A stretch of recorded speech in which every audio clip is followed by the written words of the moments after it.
又做實驗。先前拍過一個 video 咧，就係講做呢一個 whole wheat 嘅沙兜。咁我先有講過話，我做 whole wheat 嘅沙兜咧，通常嗰個麵包含呢個 whole wheat 全麥粉咧係好少超過50% 嘅理由係因為我以往嘅經驗咧，超過50% 咧，我就覺得個包比較 texture 唔係咁正啊，oven spring 又唔係咁靚啊咁樣嘅。咁跟住有啲朋友話俾我聽，佢話你其實可以試下咧，如果用全麥粉嘅話，你可以試下加個 auto lease 落去水合法，即係將水同麵粉浸 mix 咗佢之後一段時間，比較擺翻一段時間，咁佢個 gluten 會生得靚啲喎。咁佢可以做得比較高嘅 whole wheat 嘅含量咧，都做到嘅。亦都先前又拍過另外一個 video 咧，就做2個沙兜係白麵粉嘅沙兜，一個就加咗 auto lease 落去或者 auto lyse 啦，1小時 auto lyse 落去，就一個就冇，就用翻我一向做沙兜嘅方法去比較。咁白麵粉嗰2個做完之後咧，就除咗開頭做 stretch and fold 有少少係有啲唔同之外咧，跟住之後差唔多後邊嗰啲基本上一樣，2個包做出嚟個結果都一樣，即係有 auto lease 同冇 auto lease 喺白麵包嚟講，我就睇唔出個 outcome 有分別啦。咁今次就諗不如整個 experiment 就玩一玩，我就將嗰個 whole wheat 嘅含量提升，就今次唔係50% 啦，我試下差唔多去到接近80%啦，70幾%，又加埋個 auto lease 呢個動作落嚟睇一下，係咪出嚟個結果係真係會好啲嘅？因為我以往我唔中意做超過50%，咁今次就試試。咁今次我就一樣用翻我一站慣常做法，就係總麵粉重量450 gram 嘅。咁但係今次呢個咧，我就因為要大約係接近係80%係呢個 whole wheat 咧，咁所以咧我呢度就有325 gram 嘅 whole wheat 麵粉，另外咧就會加50 gram 嘅白麵粉高筋落去。我今日做 auto lease 就會擺入雪櫃嘅，聽日我先搞啦，即係 overnight。聽日咧我就會加150 gram 嘅 sourdough starter 落去，聽日先加鹽。咁我嘅 sourdough starter 咧就有100% hydration 啦。如果加150 gram 嘅 sourdough starter 落去，即係有75 gram 嘅麵粉，75 gram 嘅水。而 enrich 嗰75 gram 嘅麵粉裏邊咧，我嘅比例都係我 starter 比例2比1嘅。2咧係白麵粉，1咧係 whole wheat 嘅，即係我嘅 sourdough starter 唔係純白麵粉，都唔係純 whole wheat 嘅。咁所以咧，如果我聽日加150 gram 嘅 sourdough starter 落去，裏邊含咗75 gram 嘅麵粉咧，裏邊就有25 gram 係 whole wheat， 50 gram 係白麵粉啦。結果咧，呢一個麵團咧就將會有350 gram 係 whole wheat， 100 gram 係白麵粉，咁個比例 roughly 就會係350 over 400啦，咁就大約係77點幾個 percent， 咁即係接近80% 咧就會係 whole wheat 㗎。今日就首先做咗 auto lease 先啦，70% hydration，咁所以咧計埋 starter 裏邊嗰75 gram 水咧，我另外呢度仲要加多240 gram 水撈埋啲麵粉度先。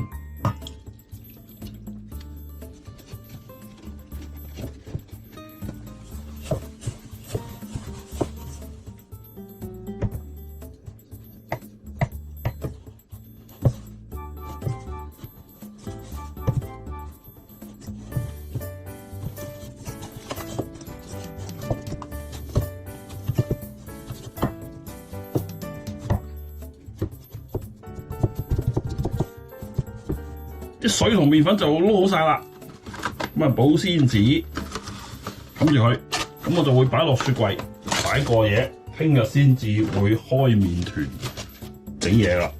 咁同埋聽日咧，我都係同時間地正常咁樣會整一個450 gram 麵粉嘅白嘅sourdough麵包，咁就可以睇下個變化點啦。好，聽日先再搞。雪咗 overnight 啦，準備開工。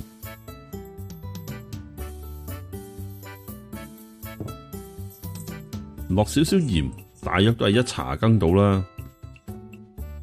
跟住就落 sourdough starter。我呢個 sourdough starter 咧就琴日已經 fit 好咗噶啦，咁所以今日 active 嘅。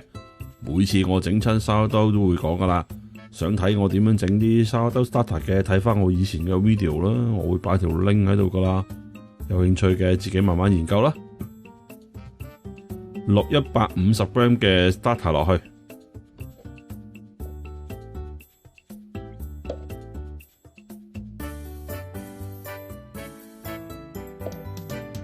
咁因為過咗一晚嘅 auto lease 咧，咁嗰個麵粉同埋啲水咧就已經都標咗啲 gluten，咁啊唔想整爛佢，用手指咁慢慢將啲 starter 撳下撳下咁樣去 mix 咯，然後咧就 flow 佢，慢慢咁樣掹一掹佢出嚟，佢 extend 佢，然之後再 flow 落中間，用呢啲咁嘅 flow 嘅形式咧，去將嗰啲 starter 同個麵團就混合佢。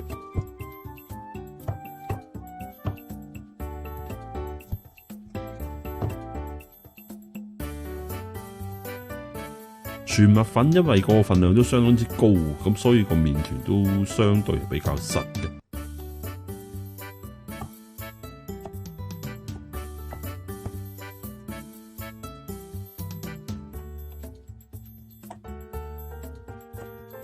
大致鋪到咁嘅樣就差唔多咯，咁啊可以擺佢噶啦。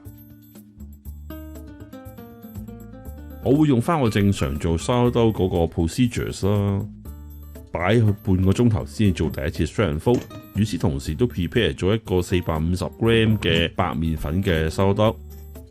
半小時後啦，咁而家做第一次 shred and fold， 程序完全一樣啊，同我以前做開sourdough嘅。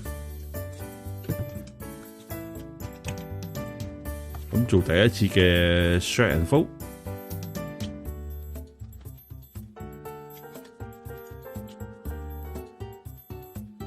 有興趣嘅又係睇翻我以前啲 video， 睇下我點樣整 sourdough 啦，我唔喺度詳細再講啦。一共會做5次嘅 shred and fold， 每次都係隔半小時。而家做嗰個白麵粉㗎啦。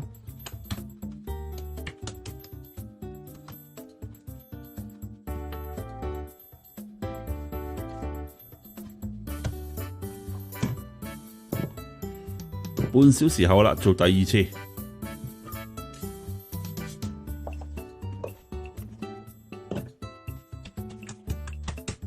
麵團有啲變化啦，開始比較鬆軟咗啲啦，但係始終都係感覺上，因為麥粉嘅含量都係高嘛，去到80%，所以都係比較實啲。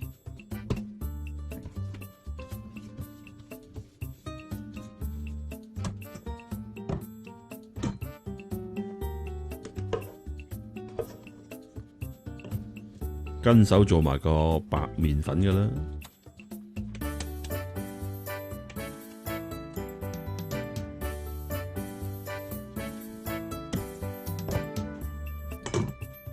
第三次啦。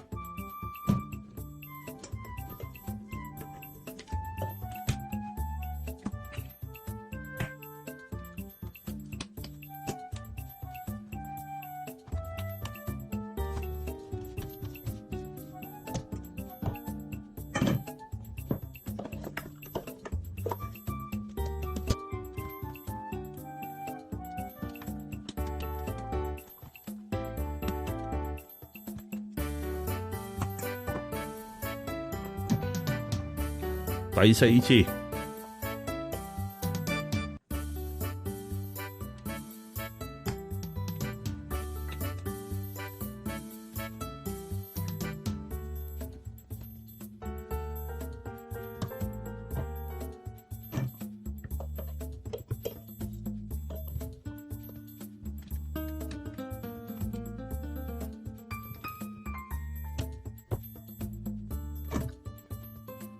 第五次啦，亦都即係最後一次。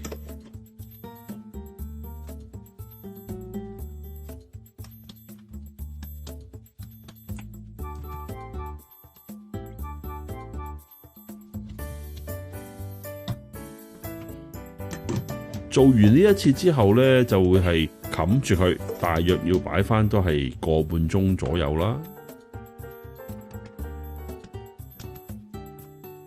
睇天氣啦，天氣熱嘅可能會擺少啲嘅，1個鐘頭15分鐘都可能 OK。個半小時後啦，咁基本上可以做 pre-shake， 灑少少粉喺個麵團度，亦都灑少少喺個台面。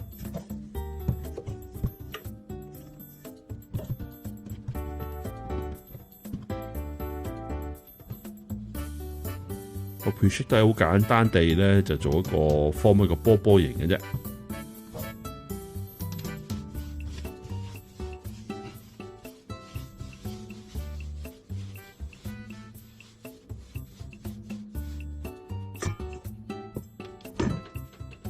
做埋白麵粉嗰個。白麵粉嗰個明顯係比較發得比較鬆軟啲嘅，鬆軟好多，都係我正常做沙刀嘅感覺啦。兩個做完 pre-shake 之後，冚住佢，大約擺1小時到啦，咁就可以做 final shaping 噶啦。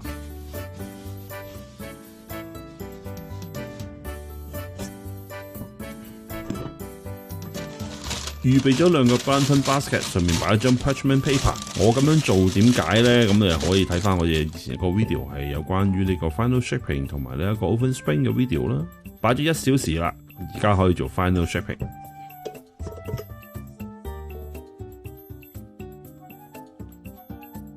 呢一個全麥粉有成80% 嘅兜啫，嗰個彈性都係始終爭少少。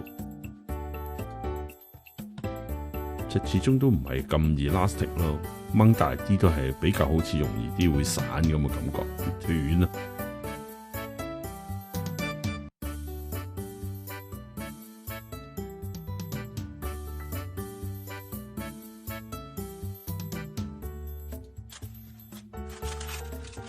面向上擺佢落去個 Bunsen basket 度，咁跟住就搞埋白麵粉嗰一個啦。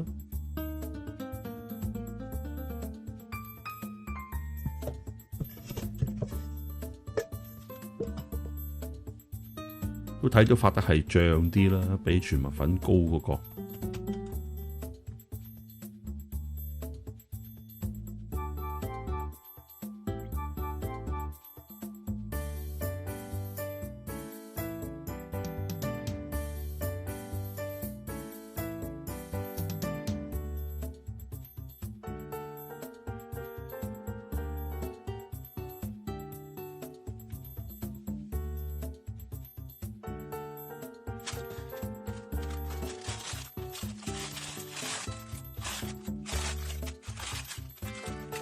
兩個搞掂之後咧，就揾布冚住佢，擺入雪櫃 retarding 一個 overnight， 聽日先搞噶啦。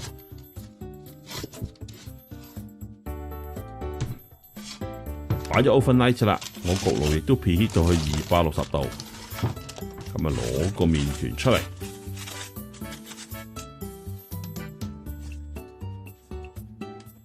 解一解佢啦。咁亦都將個焗爐咧就雖然去到260度，但係我就會將佢調一調，就淨係開下發熱線啦，先至入焗爐。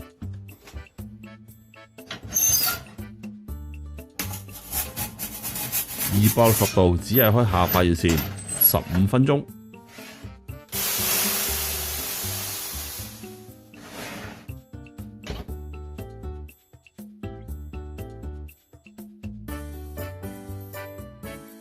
15分鐘之後，上下發熱線都開啦，將佢轉翻落去200度攝氏。呢個包我噴少少水，感覺上覺得佢發得唔係好夠高，應該都係全麥粉嘅關係。15分鐘之後，將個包轉一轉身，等佢均勻啲，繼續用200度上下發熱線焗多15分鐘。可以出爐啦。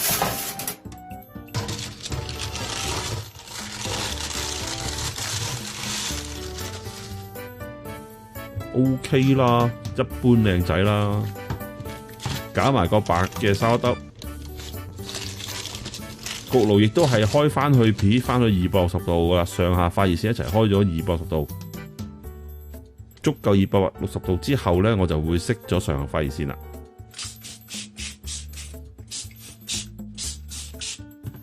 一模一樣，260度只係開下發熱線入焗爐15分鐘。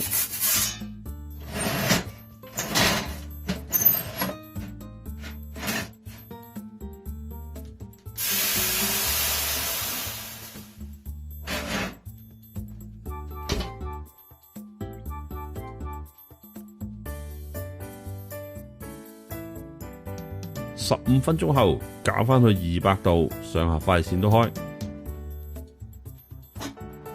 又過咗15分鐘，將個包轉咗轉身，最後15分鐘，搞掂出爐。將兩個包攤凍佢先。兩個包攤凍咗。呢一個係白麵粉做嘅沙兜，唯一同我以前唔同嘅咧，今次改用咗隻台灣入口嘅高筋麵粉，咁就試用嘅啫。感覺上呢隻粉係比較乾啲，需要多啲水。做出嚟咧個 oven spring 都靚仔，都升得好高，但係隻耳就冇咁擘得冇咁大喎。研究緊呢隻麵粉，咁就第一次用，所以要捉摸嘅。咁但係白麵包唔係今次嘅主題。講翻呢個80% 全麥，雖然有做到 auto lease， 但係我又唔覺得出嚟嘅效果係比我以往做即係如果係高比例全麥粉嘅沙兜係有明顯出色啲，即係譬如發得大啲啊 oven spring 靚啲，我又唔係好覺喎。嗱，譬如大家比較下呢兩個包，咁好明顯睇到佢嘅 oven spring 唔係好 strong 啫，即係升得唔係好高啫。大家擘嘅耳仔都係差不多。上次我拍過一個 video 係只係50% whole，咁其他麵粉或者用翻我平時用開嗰啲，我唔知好似有冇記錯咧，用韓國粉咧就全麥粉就係美國嚟嘅。咁嗰次嗰個都好靚，爆得好靚 oven spring 好靚，係可以有興趣睇翻我之前嘅 video。咁今次呢一個其實呢一個80%嘅全麥粉係嚟自美國㗎。咁而另外個20% 嘅白麵粉咧，都係呢隻台灣粉啦。睇下裏邊點樣咯，因為我加咗 auto lease 睇下，希望個情況係靚仔啲。咁但係我又覺得差不多啦，同我冇加 auto lease 都好似唔係好大分別。咁 texture 會唔會有分別？呢個就切開啦，睇下知啦。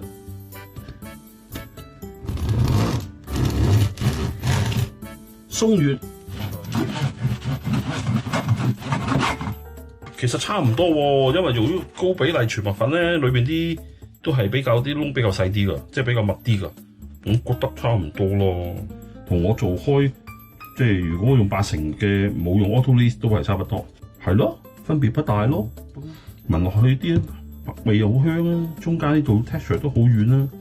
咁所以 up to 你啦，你想唔想加呢個 auto lease 嘅動作？今次為咗做個 experiment，所以做一次全80% 啫。如果唔係平時我唔會做嘅，因為我麻麻地中意即係個人口味啦，我唔係中意咁 strong 全麥味道，同埋亦都唔係咁中意咁密嘅。咁所以我通常係做50% 度咧，我就覺得已經 good enough 㗎啦。試一試先。